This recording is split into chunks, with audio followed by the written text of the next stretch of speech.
What's up, family? Y'all know what it is. It's Purpose Coach Unique Mackey here, and our job today is to grow in our purpose. What is purpose? You already know what it is. It is productivity, passion, peace, and profit. If you're missing one of those ingredients, guess what? You're not living a life of purpose.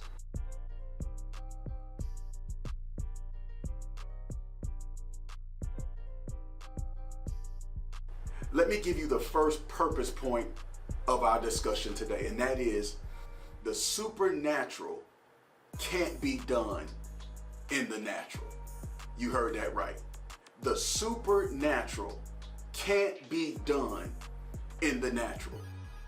Exodus 2:12 says, after looking in all directions to make sure no one was watching, get this, Moses killed the Egyptian and hid his body in the sand. See, Moses was actually called to deliver the Israelites from Egypt. That's what he was meant to do through God's power. But he delivered one Israelite in his own power. Let me rewind and repeat that. Moses' destiny, Moses' calling, and even Moses' purpose from God was to deliver millions of Israelites from Egyptian bondage.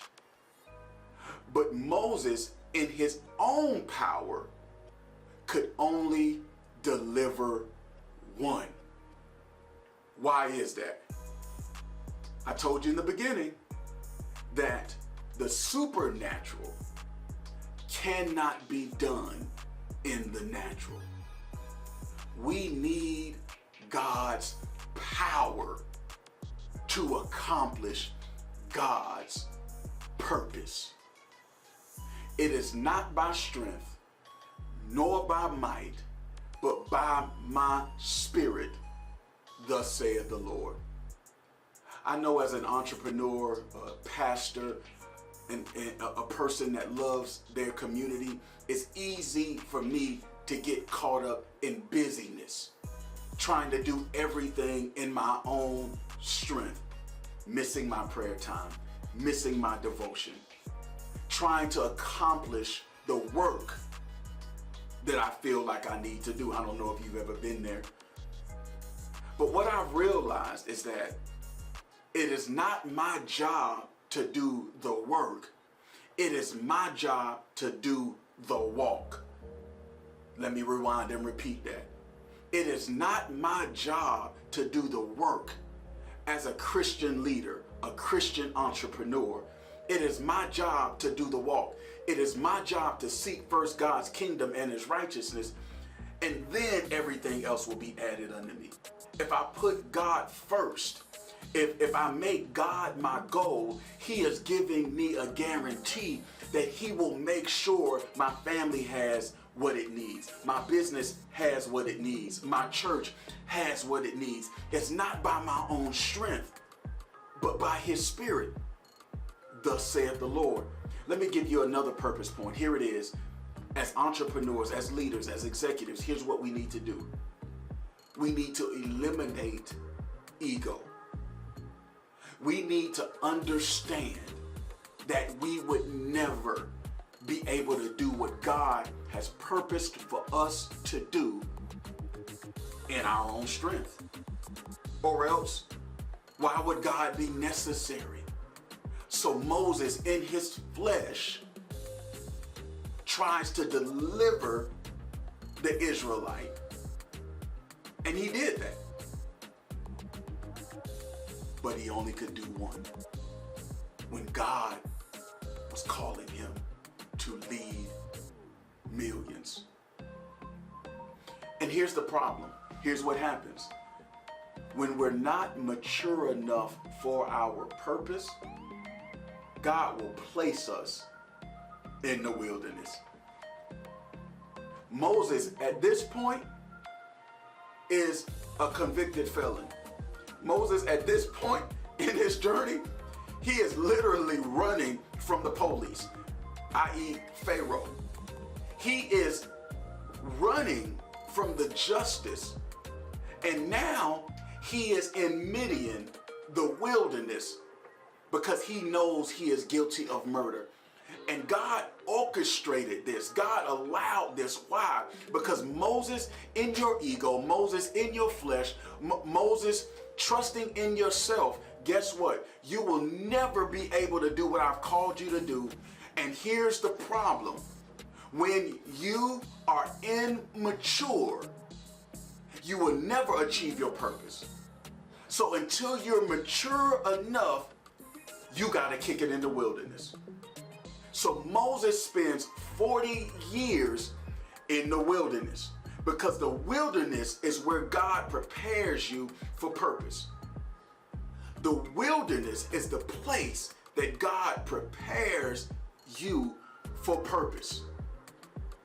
The wilderness, here's our definition for the wilderness. The wilderness is the place of preparation and transition.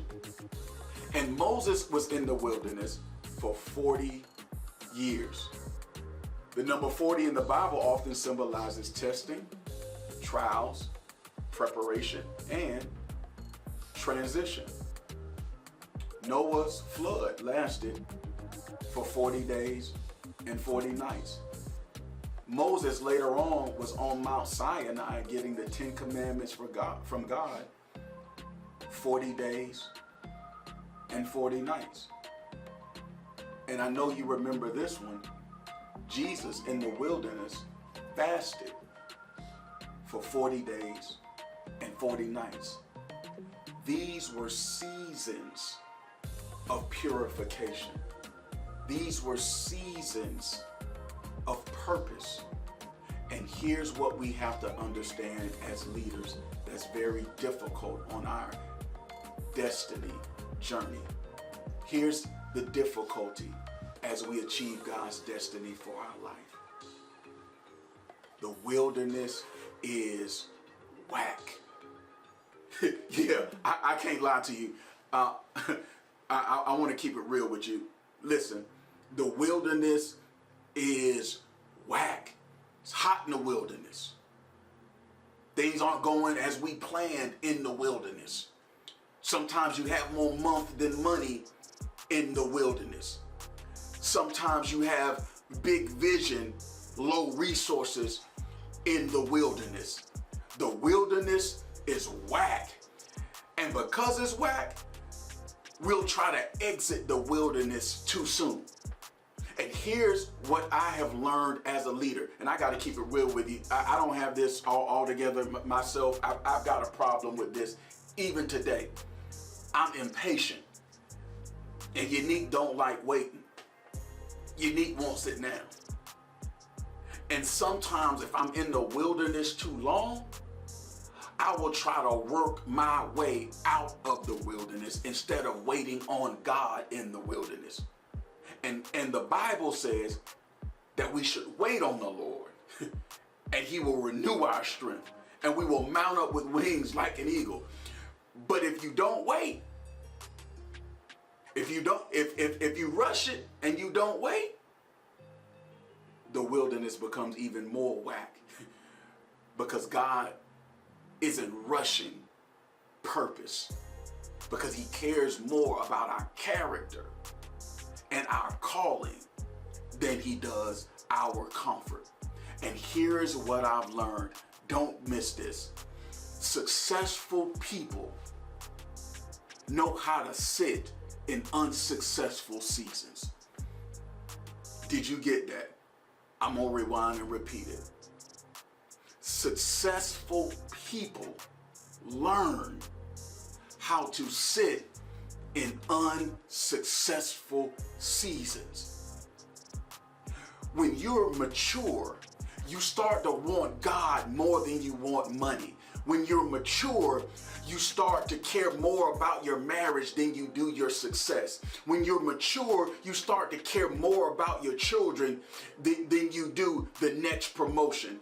When you're mature, you start to care more about what's going on the inside privately than you do what's going on the outside publicly. And so successful people learn how to sit in unsuccessful seasons. Successful people know that you win when you're in the wilderness. You don't win when you're accomplishing the awards. You're not winning when you finally get the bag. That's not the win. You won when you were able to sit in the wilderness. You won when you were able to grow your character. You won when you were faithful over the little, and then God made you ruler over much. Don't rush your way out the wilderness because it's whack. Understand, the longer you can sit in the wilderness and wait on God, the more successful you'll be in the long run. Successful people know how to sit in unsuccessful seasons. I'm going to tell you what my pastor told me. Shout out to the great Marlon Harris. He told this story. I don't know if it's original to him, but that's where I got it from. He told a story about this butterfly breaking out of the cocoon. And this butterfly was trying to get free from the cocoon. And the cocoon, as you know, is the butterfly's place of development. And somebody was watching this butterfly trying to break out of the cocoon and felt sorry for the butterfly. So they cut the cocoon open, trying to help this butterfly get free. And the butterfly eventually got out of the cocoon. But when the butterfly tried to fly, its wings were too weak. So the butterfly couldn't achieve its purpose because someone cut it out of its preparation. The butterfly was actually being prepared for the purpose inside of the cocoon. It wasn't comfortable in the cocoon. It was a struggle in the cocoon. It was frustration in the cocoon. But it wasn't benefited when it got out too soon, because the strength of the wings are gained when it's breaking out of the cocoon. So the strength it needed for its purpose was given to it during its preparation, but because the preparation was cut short, it couldn't live in purpose. Don't cut your preparation short. Don't let anybody cut you out of that cocoon. Don't take the money just to make it easier on yourself. Don't take a shortcut to make it easier on yourself. Do it the hard way, because the longer it takes you to be successful, the longer you can sit in success. Successful people can sit in unsuccessful seasons. Go make $1 in a difference, friends.